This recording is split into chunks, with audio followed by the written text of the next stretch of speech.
We presented for the grant proposal a tiered amount. To stay at the level that we're currently at would be maintaining those social media channels, pushing out news releases in a broad way through distribution lists, which is really just blasting them out to a bunch of media at once. And also working with journalists as they had inquiries.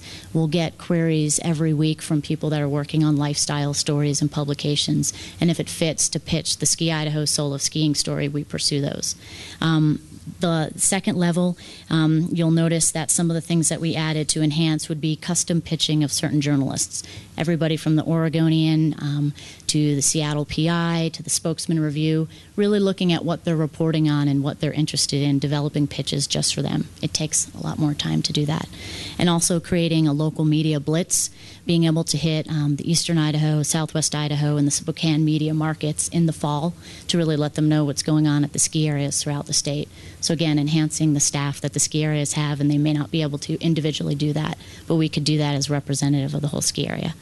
NASJA is planned to come to Sun Valley next winter, so part of the budget would be to have Ski Idaho representatives there, and also hoping with the pre- and post-FAMs, so these journalists that are visiting will learn about all the ski areas in the state and not just the one that they're at the conference for. And at the higher level budget that we presented would be to really take those social media people that are following us, those 800 people that are following, and use them as a focus group to get surveys and stats at the beginning and the end of the season to find out how their Ski Idaho experience has been. What are their favorite runs? What do they enjoy about visiting different parts of the states? And use that and use that as a news hook to present stories about the skiing experience in the state. One of the things that I didn't mention is we created a social media newsroom for Ski Idaho, and someone had mentioned search engine optimization.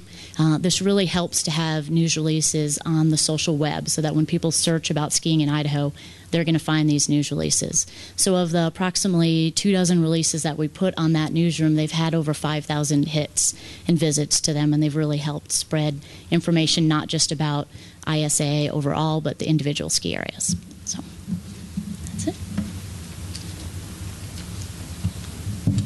Thanks, Jessica. The last piece is the co-op advertising, and that for us probably is the most complex, but also the most exciting one, because we're getting ski areas to talk. What we want to do is leverage your dollars to the max and get work together and talk to out of market Seattle, Portland, wherever there is common agreement. Bay Area, Sun Valley had Southern California as well as Seattle in their presentation.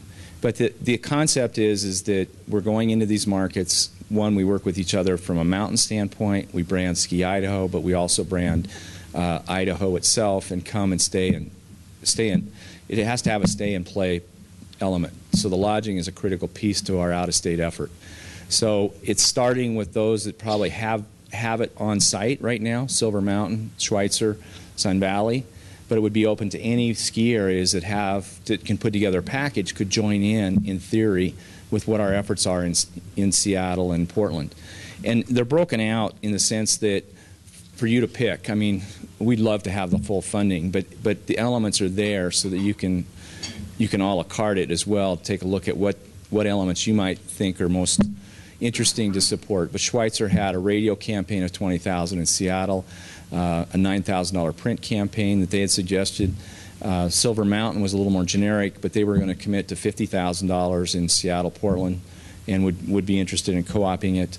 And Sun Valley, the same way, had, well, one of their big items was the ski magazines, $80,000 for skiing.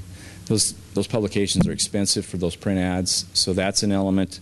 They had RSN website advertising.